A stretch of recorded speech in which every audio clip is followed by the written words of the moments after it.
Kita ikuti khidmat Ramadan bersama Ikatan Dai Indonesia. Acara ini bisa ditonton dan didengar di aplikasi Xpeace Radio dan juga di rasiafm.co.id.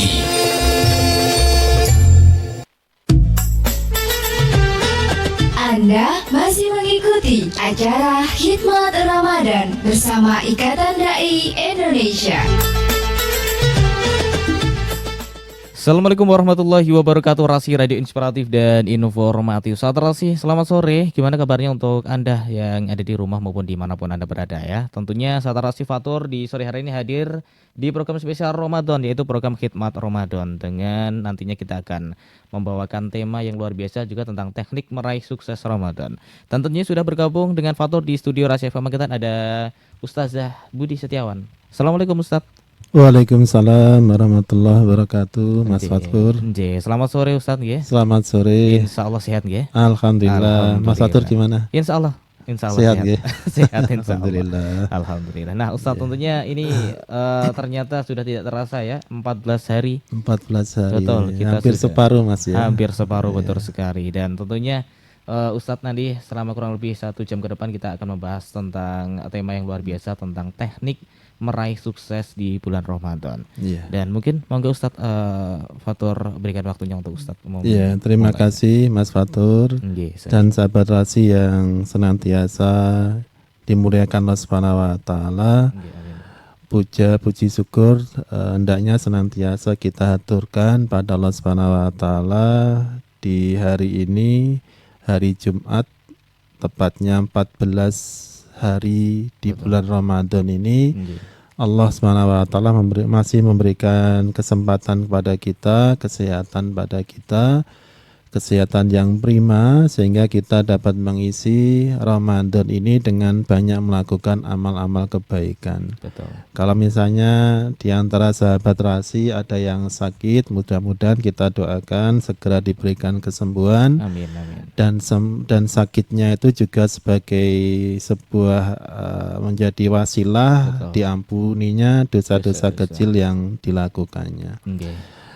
Sahabat Rasi yang dimuliakan Subhanahu wa taala, sebagaimana tadi yang disampaikan oleh Mas Fatur, untuk tema kita pada sore hari ini adalah terkait dengan teknik atau cara bagaimana meraih sukses Ramadan.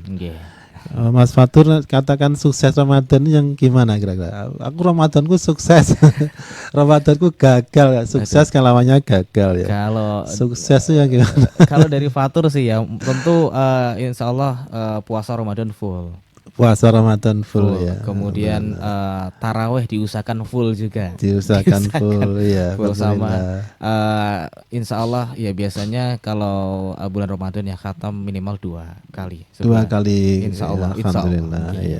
Iya. Ngoten. Iya, luar biasa Mas Fatur ya. Jadi kriteria sukses itu macam-macam ya. Saya Ramadannya sukses karena puasanya bisa full 1 bulan lamanya. Saya sukses Ramadan karena tarawihnya 1 malam pun nggak bolong ya. Full tarawihnya. Dan alhamdulillah memenuhi target. Saya targetnya mengkhatamkan Al-Quran 2 kali khatam Quran. Terpenuhi target saya 2 kali khatam Quran selama Ramadan. Nah, ini sukses ya, sukses Ramadan.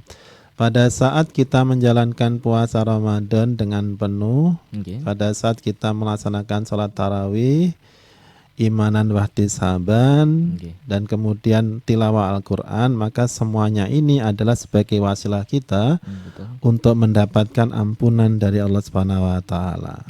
Yang kedua, insya Allah kita akan mendapatkan berkahnya, rahmatnya bulan yang mulia ini, bulan suci Ramadan. Dan intisarinya adalah Ramadan kita itu akan sukses manakala setelah kita melakukan amalia Ramadan sebagaimana tadi yang disampaikan, membuahkan hasil takwa. Dan takwa itulah sebagai tiket kita nanti untuk dimasukkan Allah ke dalam surganya.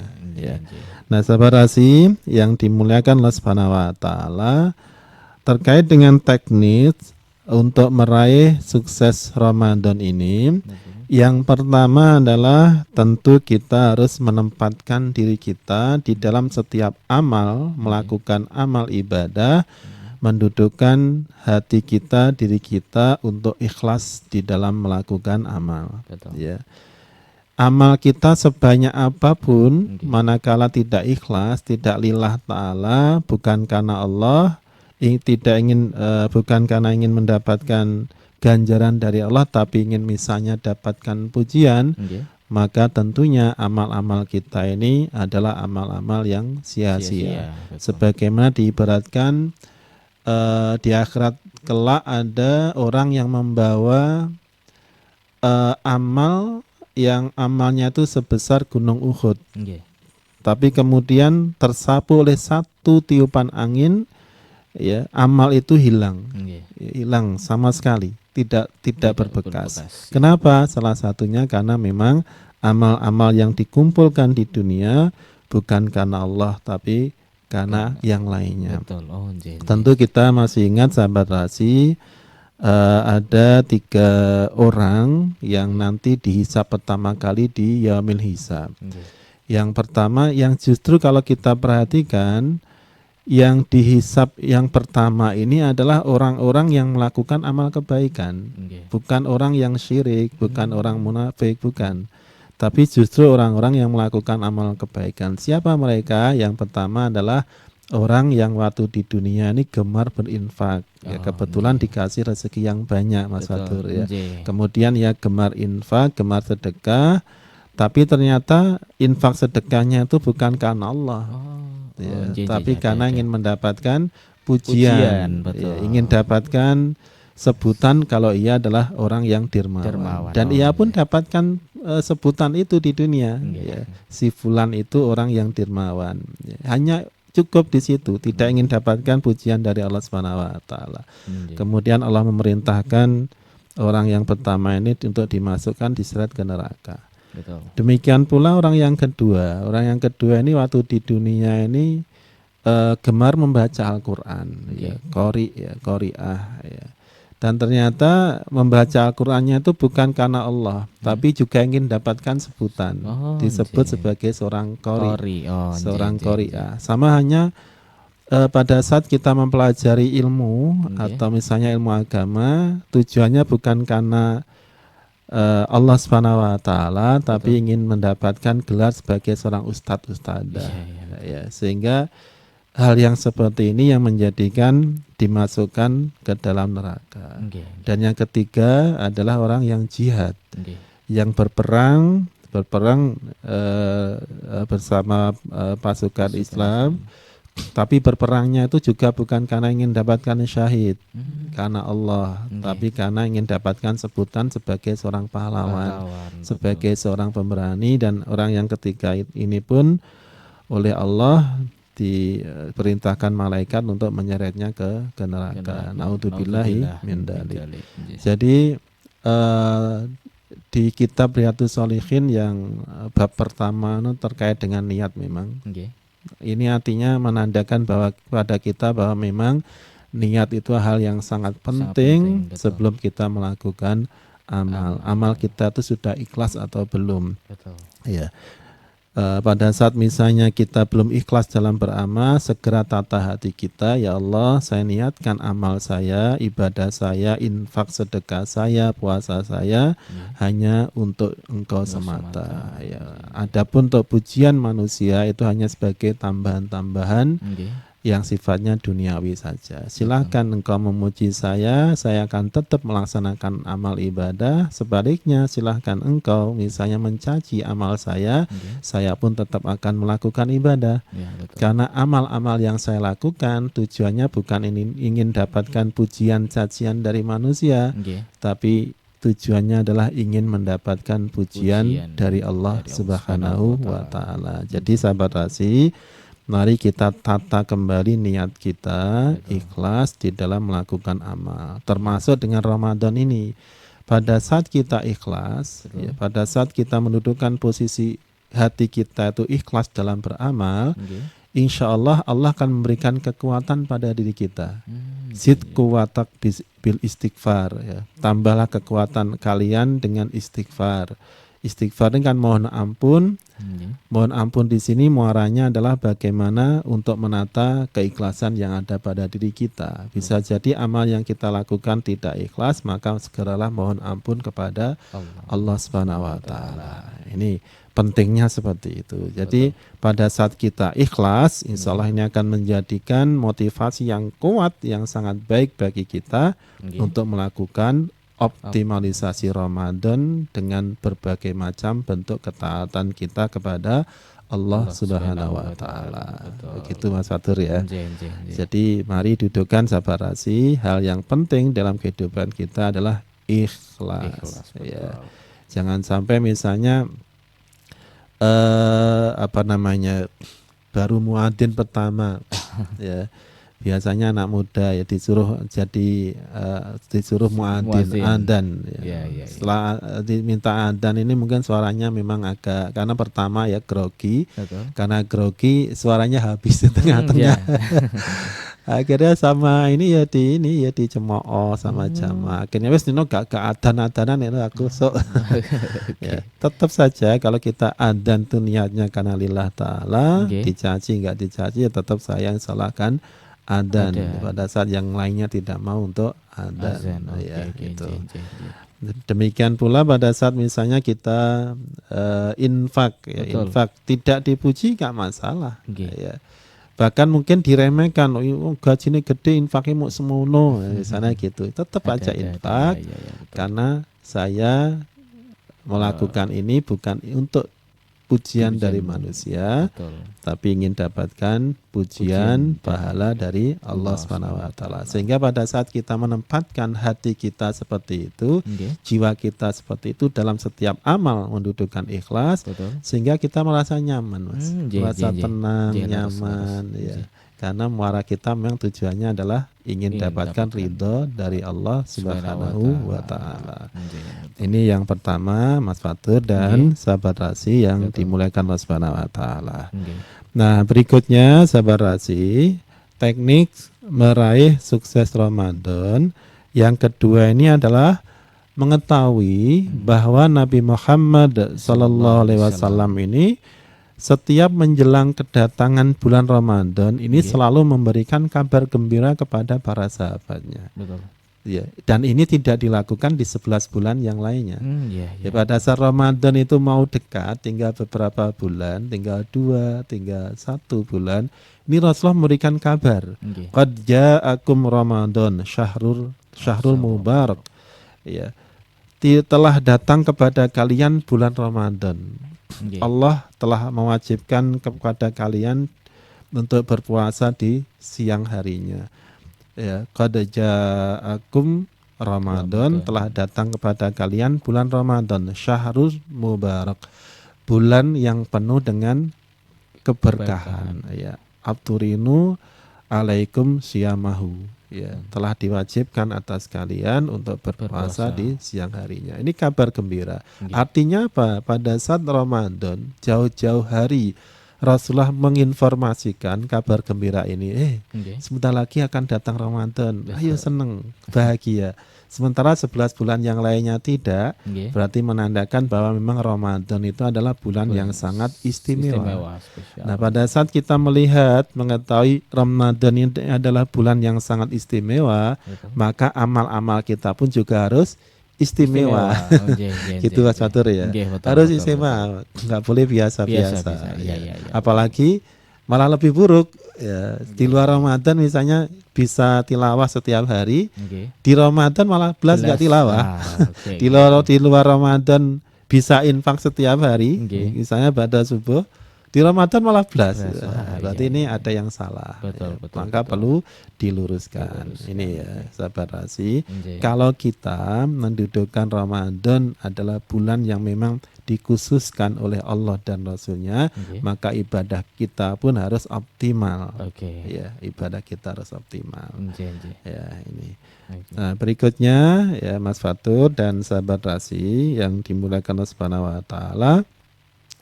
Teknik atau cara meraih sukses Ramadan yang ketiga ini adalah merasakan pahala yang agung. Okay. Yang telah Allah siapkan untuk orang-orang yang berpuasa. Jadi Allah itu sedang menyiapkan sebuah pahala yang agung, yang luar biasa. Yeah. Disiapkan pada siapa? Kepada shaimun, kepada orang-orang yang berpuasa. Ya.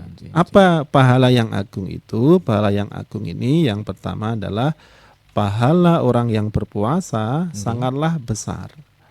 Ya, sangat besar. Betul. Saking besarnya tidak ada siapapun yang mengetahuinya selain Allah. Jadi yang mengetahui pahala puasa kita ini seberapa besar, seberapa agung hanya Allah yang mengetahui. Sebagaimana Allah SWT berfirman di dalam sebuah hadis qudsi yang senantiasa sering kita dengarkan hadis qudsi ini. Kullu amalid bani Adam lahu illa shaum. Semua amal manusia, ya Bani Adam, ini adalah miliknya. Ya, milik. Kecuali illa shaum, kecuali puasa. Fa innahu li wa ana ajzi bihi. Sesungguhnya ia adalah milikku. Dan aku yang akan memberikan balasannya. Jadi amal-amal kita, sholat kita itu milik kita, infak kita milik kita, baca Al-Quran milik kita. Betul. Kita melakukan amal kebaikan, membantu orang tua milik kita. Tapi khusus untuk Ramadan di hadits qudsi ini adalah Allah milikku dan aku yang berhak untuk memberikan balasan. Ya, walaupun yang lainnya juga dibalas. Betul. Ini menunjukkan bahwa memang puasa memang hal yang luar biasa. Bukan berarti dengan hadits qudsi ini puasa mengalahkan sholat yang wajib. Bukan berarti. Betul. Ya, bukan berarti seperti itu. Loh, katanya puasa adalah milikku, ya, yang lainnya adalah milik manusia. Berarti sholat berarti kedudukannya lebih rendah daripada puasa, kan gitu kan?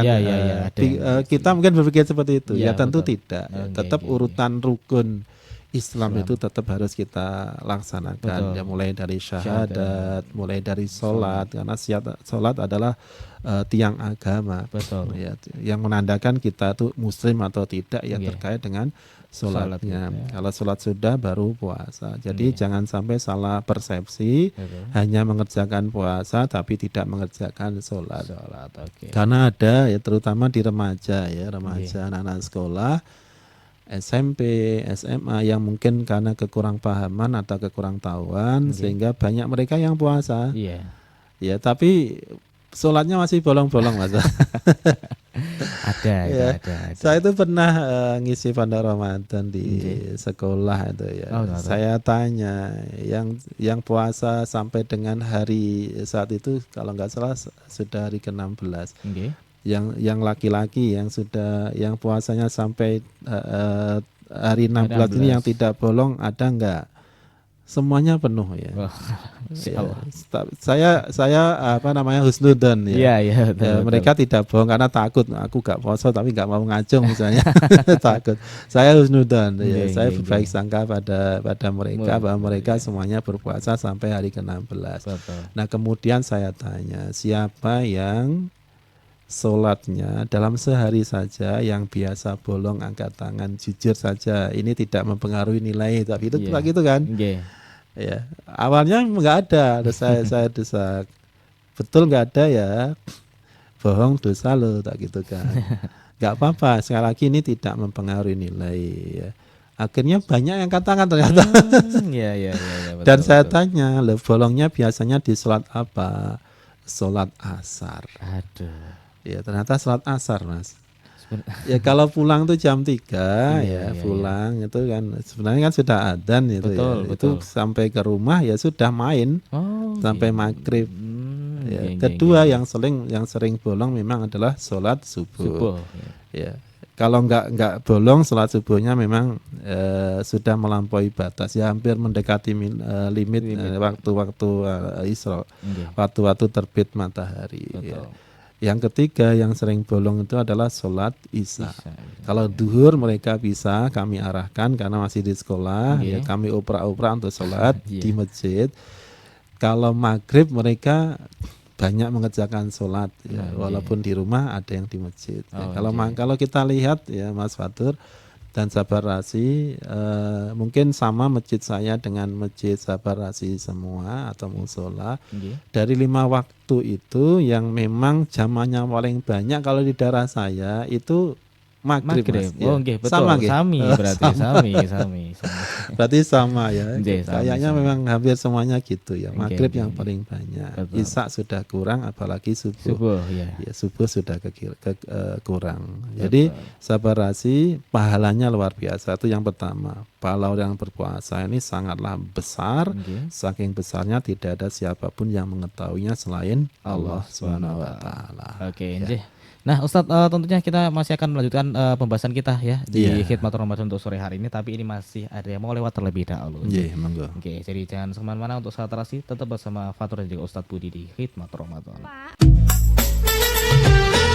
Anda masih mengikuti acara Khidmat Ramadan bersama Ikatan Dai Indonesia.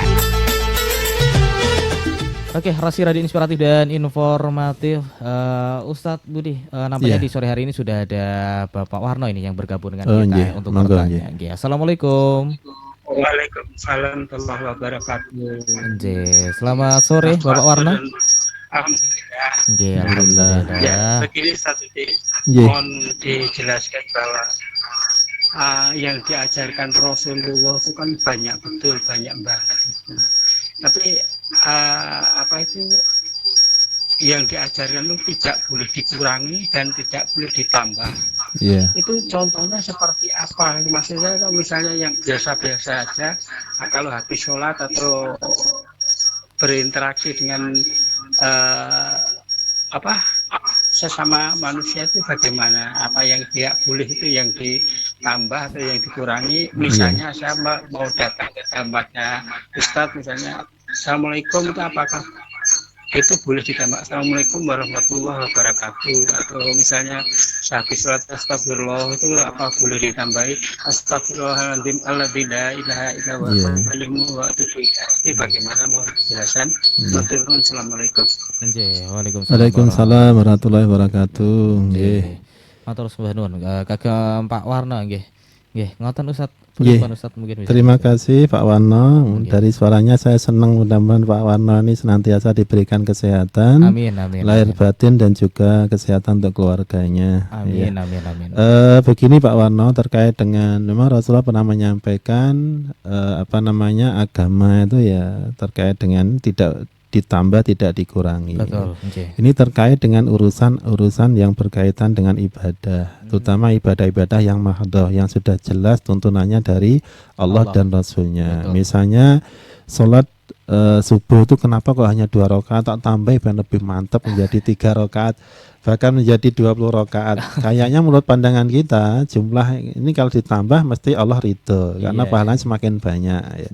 Ternyata malah itu yang nggak boleh, karena sudah ketetapan dari Allah dan Rasulnya. Betul.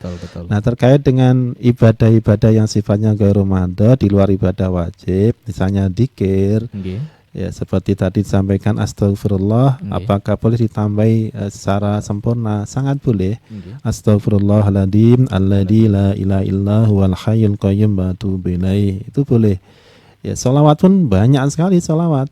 Sholawat yang paling pendek misalnya Allahumma sholli ala Sayyidina Muhammad, itu yang paling pendek. Allahumma sholli wa sallim ala Sayyidina Muhammad. Kalau yang panjang, yang agak panjang sholawat Ibrahimiyah yang kita baca setiap tasahud akhir ya. Itu yang agak panjang, dan sholawat yang lain nggak masalah ya, terkait dengan ibadah ya. Dzikir pun monggo ya, tidak ada batasnya.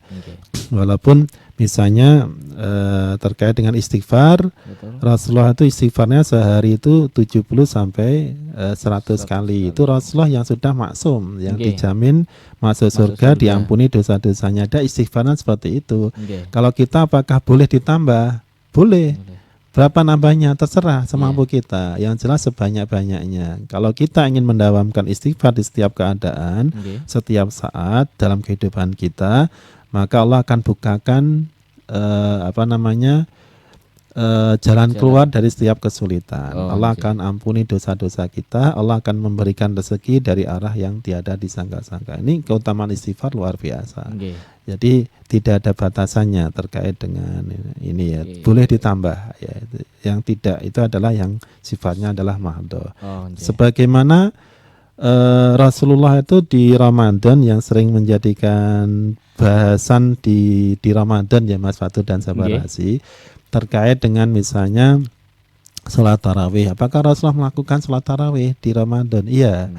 Dulu awalnya memang Rasulullah melakukannya di masjid. Betul. Ya, kemudian pada saat Rasulullah sholat tarawih di masjid, ada beberapa sahabat yang makmum.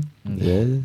Kemudian hari berikutnya sahabat yang makmum tadi menyampaikan kepada sahabat-sahabat yang lain, tadi malam kami sholat di belakangnya Rasulullah. Maka sahabat yang lain itu hari yang kedua semakin bertambah. Betul. Hari yang ketiga semakin banyak lagi. Maka setelah itu Rasulullah tidak keluar dari rumah. Para sahabat nunggu sampai menjelang sahur. Ternyata Rasulullah tidak ke masjid. Kemudian selesai sholat subuh Rasulullah mengatakan memang sengaja untuk tidak keluar karena khawatir apa yang saya lakukan nanti menjadikan sebagai sebuah kewajiban. Maka muncullah itu yang namanya sholat tarawih, sholat yang biasa Rasulullah kerjakan hanya di waktu-waktu di bulan Ramadan. Dan kemudian oleh waktu kekhalifahan Umar bin Khattab menjadi 20, itu pun dilakukan secara berjamaah. 20 ya, ditambah dengan witirnya yang 3 rakaat. Di kekhalifahan yang kalau nggak salah Umar bin Abdul Aziz bahkan sampai lebih dari 35 sholatnya. Nggak masalah ditambah yang sifatnya sunnah. Ya, yang jelas ada tuntunannya dari Allah dan para sahabat. Ya, tabi'in, tabi'in silakan diambil. Ya. Dan sekali lagi sahabat Rasi, jangan sampai kita itu memudahkan membid'ahkan. Betul. Karena hubungannya menambah mengurangi kan bid'ah Mas ya. Betul. Itu bid'ah karena Rasulullah nggak mengerjakan. Jangan mudah memvonis ya, amalan-amalan itu adalah bid'ah. Saya yakin mereka punya dasar, punya landasan. Jadikan diri kita ini adalah nahnu du'at wala kudotan. Kami ini adalah penyeru kebaikan, pengajak kebaikan, melaksanakan kebaikan dan bukan kudotan itu hakim, bukan pemvonis. Ini bid'ah, ini enggak boleh bukan seperti itu. Itu Pak Wanong ya. Jadi monggo terkait dengan ibadah-ibadah sunnah apalagi muamalah, monggo diperbanyak. Jangan dikurangi, malah diperbanyak. Gitu ya Mas Fatur, mudah-mudahan Pak Warno bisa memahaminya. Insyaallah. Jadi simpelnya memang kalau ibadah-ibadah yang sudah ada ketentuannya atau mungkin ibadah wajib Ustadz ya, dikatakan itu mungkin nggak bisa ditambah. Nggak bisa. Duhur ya 4, asar ya 4 sudah. Jadi kalau yang ibadah-ibadah sunnah itu malah bisa untuk ditambah. Bisa ditambah. Seperti kalau di ibadah sholat yang mengiringi sholat fardu kan ibadah sunnah rawatib. Kalau Rasulullah itu sudah menggariskan yang manakala kita bisa melakukan ibadah sunnah rawatib itu yang mengiringi sholat fardu, maka dibangunkan istana di surga. Di luar itu apa enggak boleh? Boleh. Namanya adalah sholat sunnah mutlak. Bisa dilakukan kapanpun itu sepanjang tidak di waktu-waktu terlarang. Waktu terlarang itu adalah waktu pada saat matahari terbenam kita sholat sunnah, itu nggak boleh. Yang kedua pas matahari tegak di atas kepala kita. Ya, sehingga duhur itu kan agak tergelincir sedikit ke barat baru waktu duhur. Kalau pas tegak itu nggak boleh. Atau waktu terbenamnya waktu terbitnya matahari ini juga nggak boleh. Geser sedikit 15 menit baru kita sholat suruk awal sholat duha. Gitu ya. Insyaallah niku Pak Warno ya, semoga terjawab untuk pertanyaannya. Dan mungkin Ustadz boleh untuk dilanjutkan pembahasan kita Ustadz, monggo. Ya siap ya. Sahabat Rasi yang dimuliakan Allah Subhanahu wa taala, tadi yang terkait dengan pahala yang agung yang Allah berikan kepada orang yang berpuasa tadi adalah yang pertama pahalanya memang sangat besar dan Allah langsung yang akan memberikannya.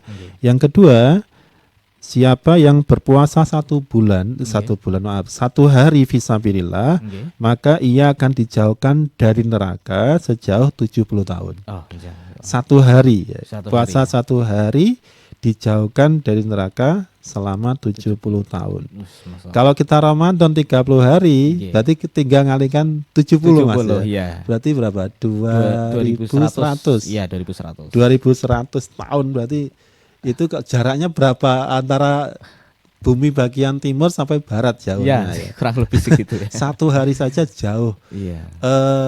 70 tahun itu perjalanannya berapa kilo Mas ya? Waduh, itu harus ngitung itu deh. Gitu.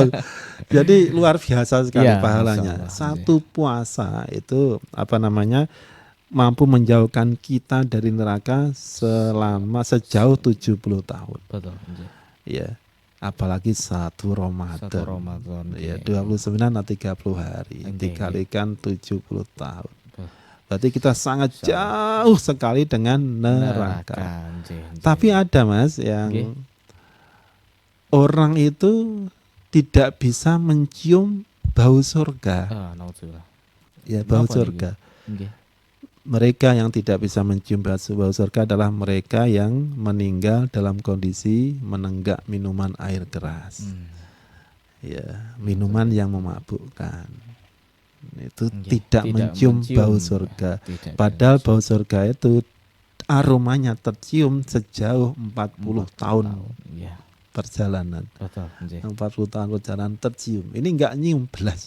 Nyium aja tidak, apalagi masuk surga. Ya, mudah-mudahan Allah hindarkan kita dari su'ul khotimah. Amin.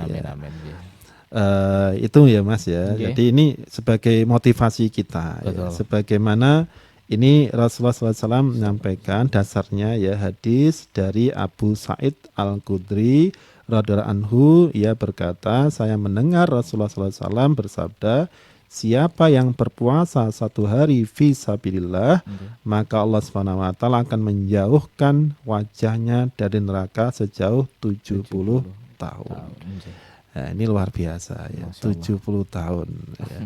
Tentu jarak yang sangat-sangat ini. Pada saat kita mengetahui itu, kita akan semangat untuk menjalankan puasa. Nah, yang ketiga, keagungan puasa ini dapat kita lihat bahwa puasa ini akan memberikan syafaat kepada yang melakukannya, sehingga ia akan memasukkannya ke dalam surga. Puasa yang akan memasukkannya ke dalam surga. Sebagaimana Rasulullah SAW bersabda dari Abdullah bin Amr radhiyallahu anhu, bahwasanya Rasulullah SAW bersabda, saya bacakan artinya, puasa dan Al-Quran memberikan syafaat kepada seorang hamba pada hari kiamat. Puasa berkata, wahai Tuhanku, saya telah mencegahnya dari makan dan syahwat di siang hari. Oleh karena itu, terimalah syafaat saya untuknya. Kemudian Al-Quran yang senantiasa kita baca itu juga berkata, wahai Tuhanku, saya telah mencegahnya dari tidur di malam hari, oleh karena itu terimalah syafaat saya untuknya. Rasulullah SAW bersabda, lalu syafaat keduanya diterima Allah Subhanahu wa Ta'ala. Hadis riwayat Ahmad. Jadi di samping nanti ya Mas Fatur dan sahabat Rasi, kita sangat mengharapkan syafaat dari Rasulullah Muhammad SAW. Kita juga sangat mengharapkan mendapatkan syafaat dari puasa yang kita lakukan. Yang utama itu. Yang kedua, kita sangat mengharap syafaat dari bacaan Al-Quran yang kita lakukan. Kalau boleh saya saran ya Mas Fatur dan sahabat Rasi, mushaf Al-Quran kita itu sebagai jejak-jejak ibadah kita waktu di dunia. Jadi usahakan membaca Al-Quran itu tidak dengan HP. Betul. Tapi dengan mushaf Al-Quran. Apakah enggak boleh Pak? Boleh. Tapi lebih abdulnya adalah dengan mushaf.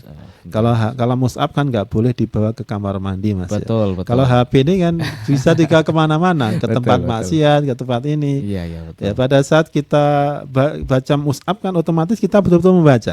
Tapi pada saat kita bacanya di HP, pada saat misalnya baca Al-Quran sebentar, ada WA masuk, kita baca WA dulu. Iya malah. Ada ini masuk terkait dengan IG apa ki dilihat dulu. Ya, YouTube masuk dilihat dulu. Iya betul. Iya, boleh enggak jenak. Bukan berarti menyalahkan, bukan berarti enggak boleh. Ya boleh, tapi lebih bagusnya adalah menggunakan pakai mushaf Al-Qur'an. Ya, terserah mushafnya seperti apa. Betul. Ini berikutnya terkait dengan keagungan puasa. Ini di dalam surga itu ada satu pintu yang bernama Ar-Rayyan. Ya, ini sering sekali dan memang sahabat Rasi, materi-materi ini sering disampaikan di bulan Ramadan sebagai pengingat kita. Betul. Wadzakir fa inna dzikra tanfa'ul mu'minin. Senantiasalah memberikan peringatan karena peringatan itu sangat bermanfaat bagi orang-orang yang beriman. Walaupun sahabat Rasi sering mendengarkan ini enggak masalah. Ya untuk pengingat kita, untuk penyemangat kita itu Mas ya.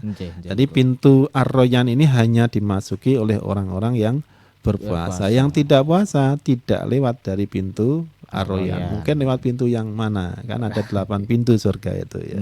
Sebagaimana Rasulullah SAW bersabda dari Syahl radhiyallahu anhu, dari Nabi Muhammad SAW, beliau bersabda, sesungguhnya di surga ada satu pintu bernama Ar-Rayyan.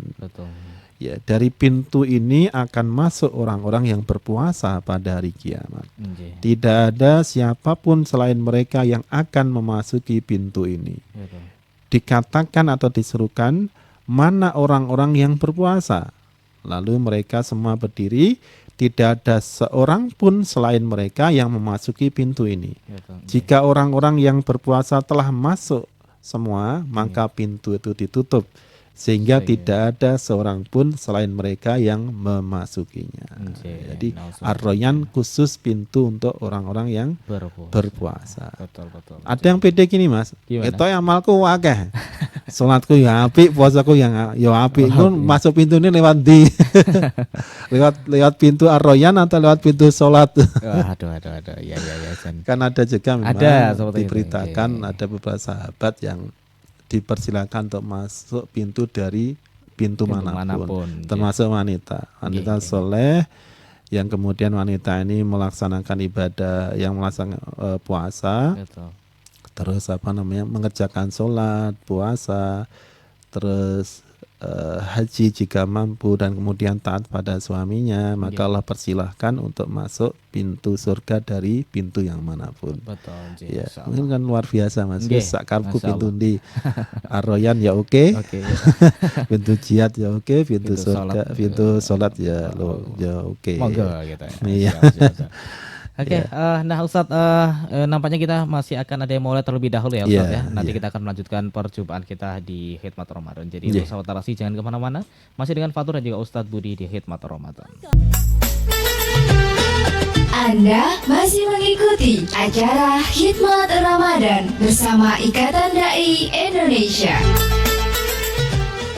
Rasi Radio Inspiratif dan Informatif, sahabat Rasi, Masya Allah ya, tentunya memang 1 jam ini waktunya nggak terasa Ustadz ya, betul. Jadi tentunya Ustadz ini waktu juga sudah mepet, jadi monggo Fatur persilahkan untuk memberikan kesimpulan dari materi yang telah Ustadz berikan hari ini, monggo. Ya, terima kasih Mas Fatur dan sahabat Rasi yang masih setia menemani kami berdua. Terkait dengan tema tadi di bagian akhir, saya ingin menandaskan saja terkait dengan cara atau teknik untuk meraih sukses Ramadan. Tadi baru 3 dari 10 teknik Mas. Masya Allah. Yang jelas 3 itu sudah mampu memberikan motivasi pada kita untuk bagaimana menjadikan Ramadan ini sebagai 1 bulan yang kita mendudukkan dengan amal-amal yang luar biasa. Ya, sekali lagi mengingatkan, mari kita ikhlas di dalam menjalankan segala ibadah yang kita lakukan, termasuk ibadah puasa yang kita kerjakan di bulan Ramadan. Ya, berikutnya pada saat kita mengetahui bagaimana sikap Rasulullah SAW pada saat Ramadan mau datang itu memberikan kabar gembira kepada sahabat yang lain. Betul. Sementara di luar 11 bulan yang lainnya tidak. Ini menandakan adalah Ramadan berarti memang bulan yang sangat agung, sangat mulia, dan tidak ada duanya di 11 dibanding 11 bulan yang lainnya. Sehingga kita termotivasi untuk melakukan amal ibadah. Betul. Dan yang ketiga, kita merasakan bagaimana pahala yang didapat bagi orang-orang yang puasa ini luar biasa.